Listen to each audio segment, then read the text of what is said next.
Miami's got a chance for a national championship, and they better win it all now.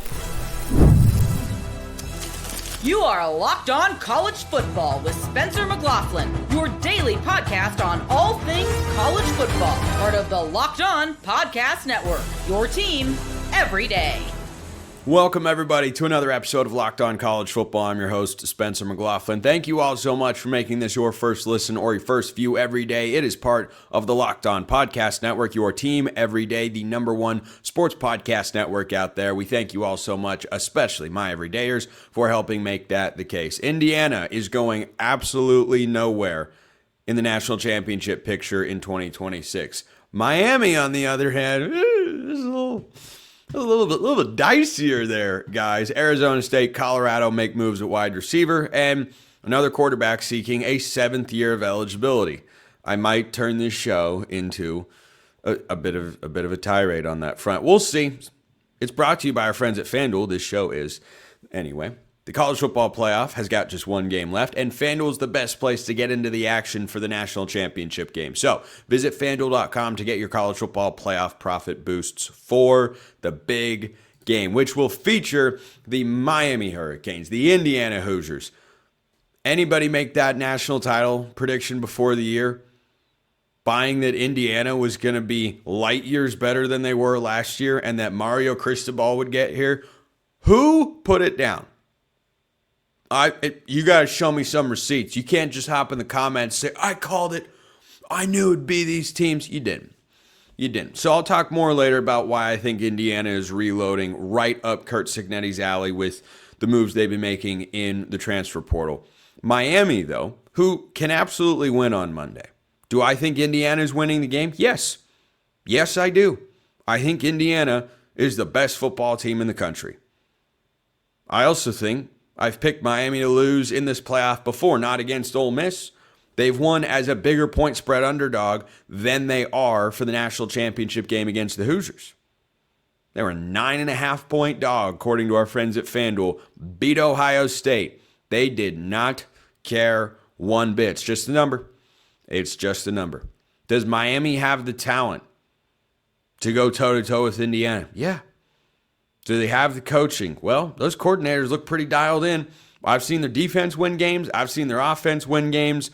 I know Carson Beck is able to deliver in big moments. Can he do it against the Indiana defense? I got my questions. But I've got even more questions about Miami's future plan. It's never too early to start looking ahead. There's only one college football game left in the season, for goodness sake.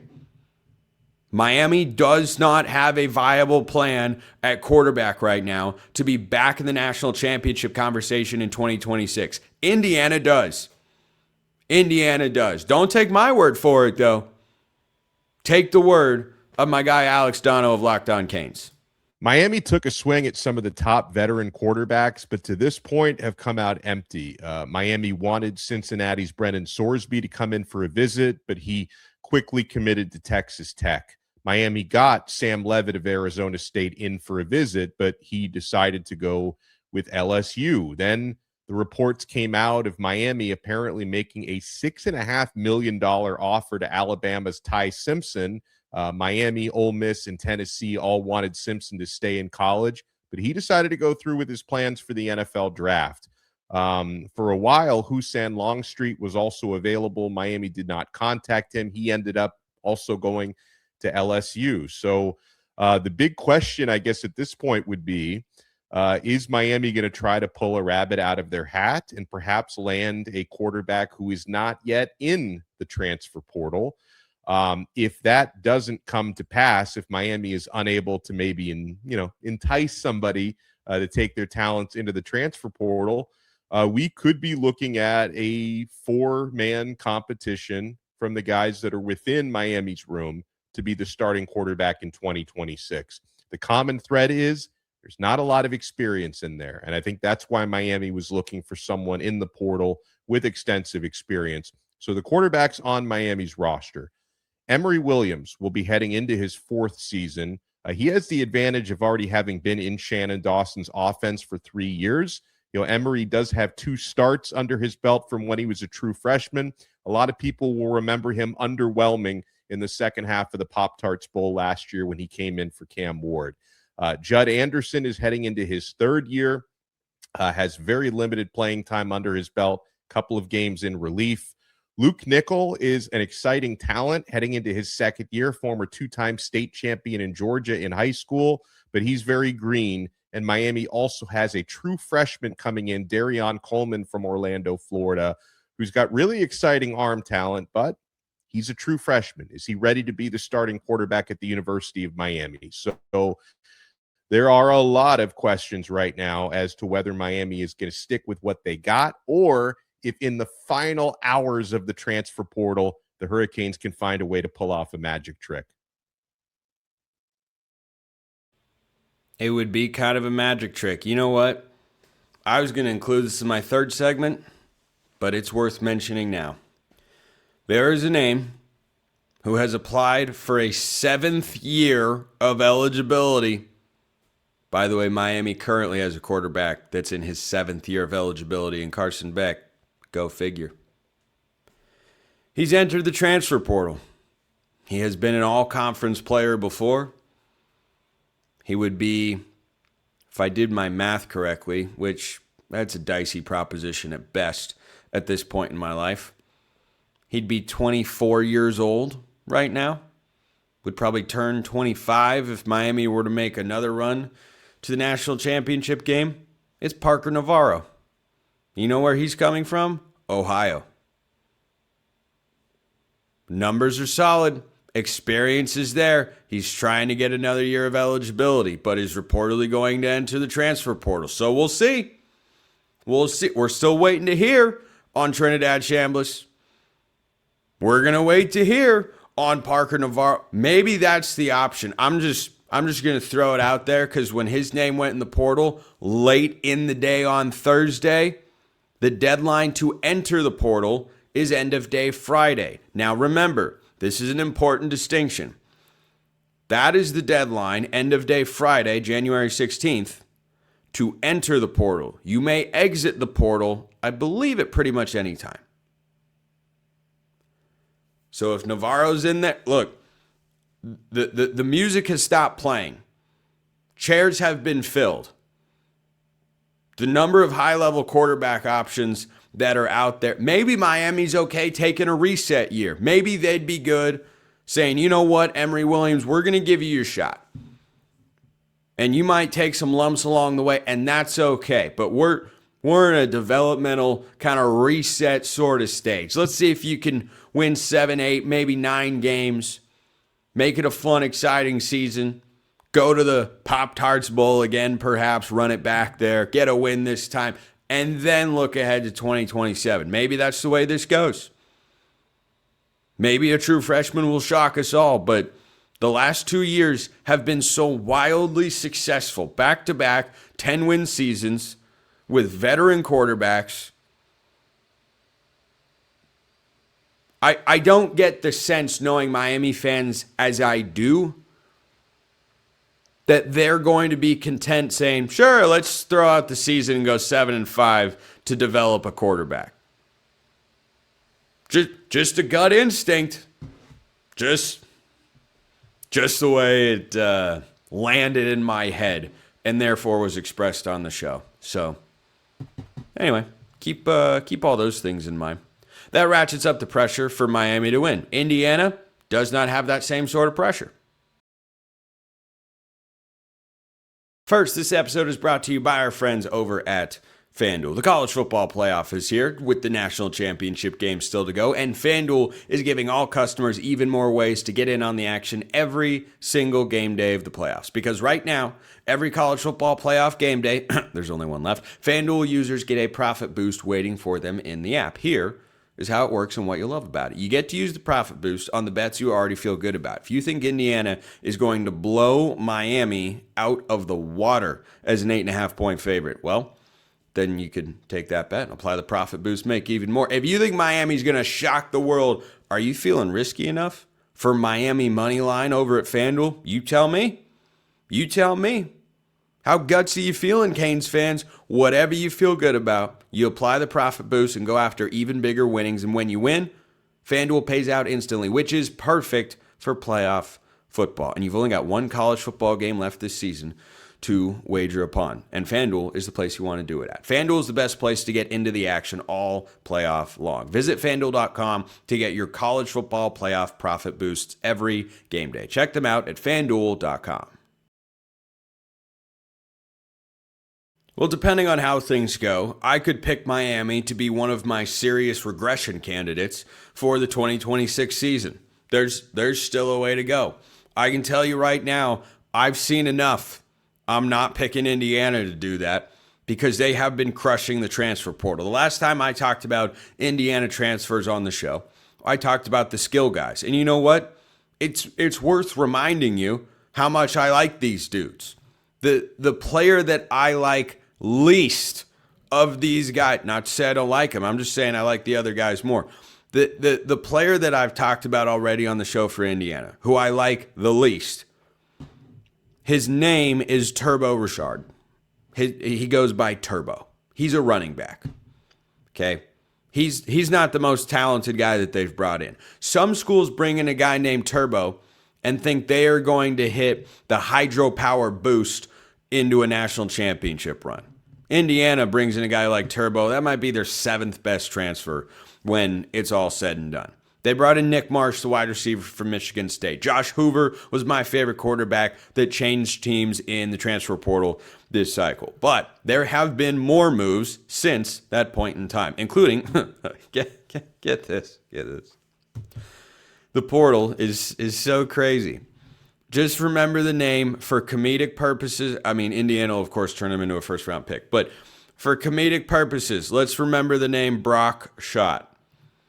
Schott. Brock Schott transferred to the Hoosiers from, get ready for it, Miami.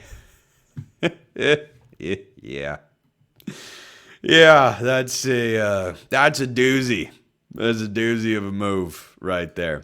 So here are the other guys that I want to talk about that fortify my belief that Indiana is going to be right back in the national championship discussion. Not just because Curt Cignetti will be there. Their coordinators are both coming back. That's not going to last, by the way. There's one of my, I haven't used this term before, but I'm going to act like I have, ironclad guarantees. At least Bryant Haynes of Indiana's coordinator fame will be a head coach in 2027.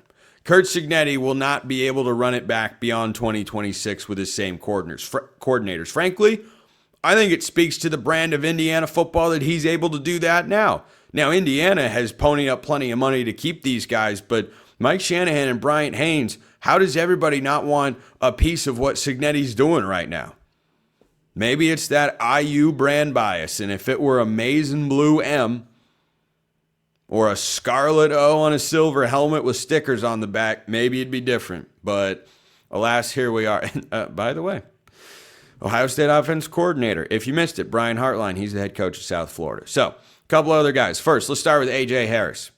D'Angelo Pons, I believe, is out of eligibility. Either way, he's going to go to the NFL draft because D'Angelo Pons is really good. And A.J. Harris, when it's all said and done, with the proper coaching, which of course you're going to get at Indiana, might end up being a better corner than D'Angelo Pons. Remember when Indiana had a great first season and people were saying, well, their schedule is weak. And by the way, in no way, no matter how much praise I heap upon Cignetti and this Hoosiers program, deservedly so, will I ever overlook the fact or forget to be annoyed at the fact that they don't play a legit non-conference opponent. It's ridiculous. The Big Ten should mandate it.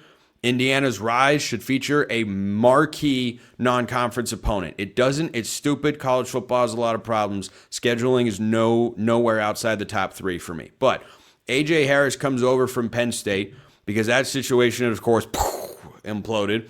And I'm sure Tennessee, with their losses in the secondary, would have loved to have brought him in because their defensive coordinator, or his defensive coordinator at Penn State this past year, went to be the defensive coordinator with the Vols. They even brought Amari Campbell, the linebacker, there with them. Did he bring A.J. Harris? Nope. Indiana got him. Just think about that. Think about the premise of having the inside track to get an NFL caliber guy, and he's choosing between Tennessee and Indiana, and he says, yeah, give me the Hoosiers. Give me IU. I don't know that I'm fully used to it yet. Perhaps I will be by the time Monday night comes to a close and Indiana, I believe, will be hoisting a national championship trophy.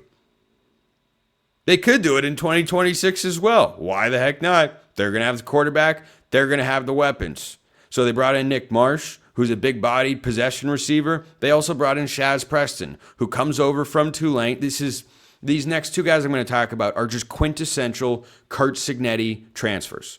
Shaz Preston, one-time borderline 5-star recruit, according to the 24/7 metrics, made his way to Tulane, has played there and college football in general for multiple seasons, coming from the Group 5 ranks, and now, there you go. There you go. He's at Indiana now. I mean, frankly, at this point, I'm convinced Curt Cignetti could take any team's roster and rate it for players that would thrive in his system. Carson Williams is a corner that, I'll be honest, I have probably watched 5 snaps of football of this year, and I couldn't even tell you what those 5 snaps were. Well, I watched more than that because I watched all of Oregon, Montana State. He's transferring from Montana State, who just won an FCS national championship. Doesn't that feel like a Cignetti pops him into being, I don't know, at least all Big Ten second team next year? He's only 5'11", so he's probably nickelback, but I'm just throwing it out there. A.J. Harris is not. He's an outside corner, NFL dude, 6'1", 193 pounds. Then there is Joe Brunner. Joe Brunner, boy, he looks like a Big Ten football player. Intra-Big Ten transfer here, little red-on-red Big Ten crime from the team in Crimson, that being Indiana, and they went and got Joe Brunner from Wisconsin. Do you know how many years of college football Joe Brunner has played? Oh, wait for it.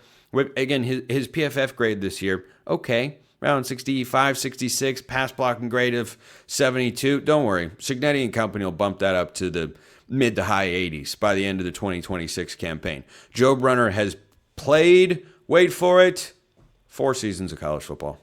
It'll be his 5th. So the theme with Indiana is experience. That's the narrative that I think is percolating very heavily and deservedly so, and understandably so, with the Hoosiers and their rise to college football glory. Because in a manner of speaking, though it looks different from a recruiting rankings and talent composite standpoint, Indiana is actually built in a similar fashion to the last 2 national champs, Ohio State and Michigan.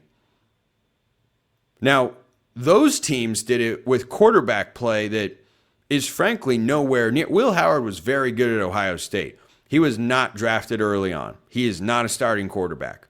Fernando Mendoza is going to be taken number 1 overall by the Raiders. Good luck. Maybe I'll go watch him play. I live less than 2 hours from Vegas. But Will Howard and J.J. McCarthy, those guys compared to Mendoza, I know who I'm taking. The answer is Fernando Mendoza. I don't know if I would have said that at the start of the year, but I'm not so stubborn that I won't change my opinion when there's obvious evidence that runs contrary to what I was thinking and therefore saying. But I think it's a good thing anyway. So Mendoza, again, not a super highly rated guy, was seen as, good quarterback recruit. Boom! Heisman Trophy. Ohio State was a very experienced football team. All those guys came back. Who was one of the only teams they lost to that year that was in Michigan when they got in their heads? In that, I still can't believe they lost that football game, but hey, they won the national championship. It all worked out. Who was the one other team that beat them that year? Oregon. What did Oregon have? Experience. What were the Ducks? The number 1 overall team in Big Ten champions. And they were a very experienced team. Michigan the year before. McCarthy was in, I believe, his 2nd year, and you just had a bunch of experience. And you can do this in the portal, or you can do it through the high school ranks, or you can do it with both, kind of like Miami has.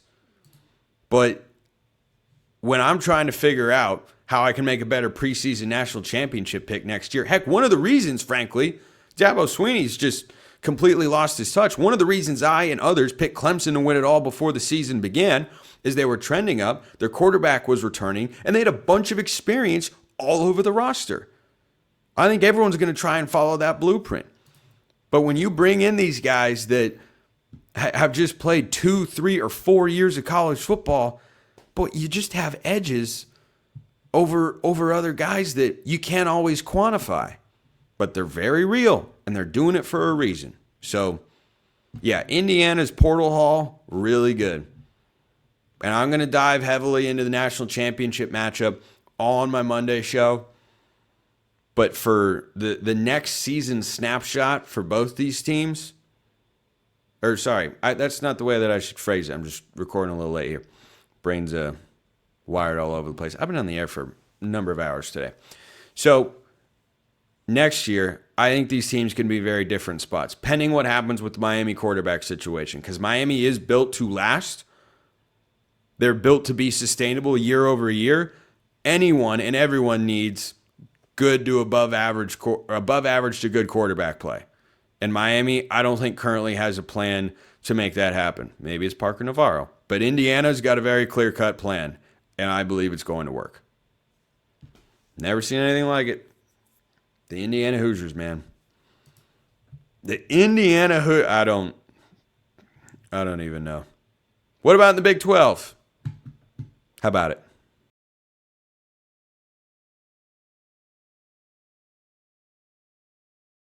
Do you know which school has a top 15 transfer portal class that is coming off about 20 wins the last couple of years, if my mental math is correct, and has added 2 of the top 5 ranked transfer portal wide receivers in the country to support their young and potentially promising but somewhat unproven transfer quarterback in Cutter Boley? It's Arizona State. The Arizona State Sun Devils have got a top 15 transfer portal class, which, by the way, includes Mikey Keene, quarterback that was at one point going to start for Michigan, came from Fresno State, now goes to Arizona State. What a perfect pairing. Kenny Dillingham is really good at this. Just everything. He's just good at coaching football. That's what he is. He just knows how to do this stuff. He's making it work in his alma mater. He loves it. So the 2 wide receivers that I'm talking about here are Reed Harris from Boston College, who goes 6'5", 217 pounds, 4-star transfer, and wait for it, Amarion Miller, 6'2", 210 pounds.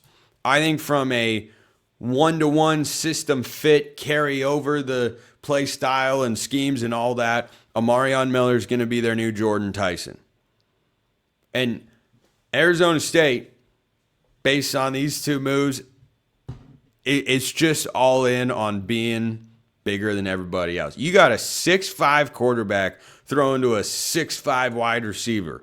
Good luck batting down that pass. Good luck trying to stop him from catching that jump ball, that being Reed Harris, of course. And to have a young quarterback like Boley in the room, to be paired with a veteran like Mikey Keene, it's just smart. It's really, really smart. If Boley struggles, you put Keene in there. Maybe you let him finish out the game, let Boley kind of reset, get his confidence back. Maybe you start Mikey Keene for the first couple of games. Probably not. But if he were to go down, as happened with Sam Leavitt this year for Arizona State, that very much derailed their season and their chances of getting back to the Big 12 championship game, then you've got a guy there in Mikey Keene that, had he not gotten dinged up at Michigan, might have started over Bryce Underwood. Now, I was never a proponent of that. His health contributed to Underwood starting, but I always viewed this as kind of a foundation reset sort of year for the Wolverines, kind of, the next in a climb more than a reset, since they went 8-5 the year before. I always wanted Bryce Underwood to start. Worked out, by the way. Michigan went 9-4. Good year. Now they got Kyle Whittingham. Could have a great year. One of the most interesting offseason teams to talk about in the offseason. Told your brain as much. Anyway, Arizona State makes those moves, and I'm here for it. I'm just here for Kenny Dillingham in general. I think he's phenomenal, and that Arizona State won 8 games this year, and it was seen as a disappointment. He took over a 3-9 program and went 3-9. Imagine telling those fans when he got hired, hey, in a short amount of time, you're going to see 8-5 as a disappointment. They'd say, 8-5. We'd need to give him an extension. Well, they did that already. I'm really glad they kept him around. It's good for college football. Kenny Dillingham in Tempe, Arizona is good for college football for so many reasons, and it's great for the Sun Devils program. So I'm getting pretty bullish at this point in time. Long way to go. I'm getting pretty bullish on Arizona State. Speaking of wide receivers and Colorado, since I mentioned Marion Miller, they too are loading up to support Juju Lewis. I'm a fan. I'm a fan of support two things in the offseason. Support your young quarterbacks, like what Cal has done with their transfer portal additions, and attack your weaknesses. That's really what the transfer portal in the offseason is for. Well, Lewis needs someone to throw the ball to now that Amarion Miller isn't there. They went out and get Danny Sedero, who is one of the best wide receivers that no one really talked about a whole heck of a lot at San Jose State the year prior, and DeAndre Moore Jr. from Texas. I'm down for both of those moves. I think the go-go offense with Brennan Marion as the OC, I've mentioned this before, and I'll mention it again. I think that's one of the most underrated hires of this entire coaching carousel. It's flown under the radar because the Dion buzz and hype train has worn off over the last 12 months or so as Colorado didn't have Shedeur Sanders anymore, pulled back even harder than I thought they would, and I didn't expect them to be a bowl team this year. I predicted them to go 5-7. They went 3-9, but I'm not really that worried about it from the Buff standpoint, because now you needed to make these sorts of changes. Well, you lose Marion Miller. What do? Go out, you lost Jordan Seaton. Well, figure out how to build an offensive line. That seems like an age-old question at this point for the Buffs. But Sedero and Moore, yeah, good additions on the perimeter for Juju Lewis to throw the ball to. Appreciate everyone listening. See you next time. Until then, hope you have a wonderful rest of your day.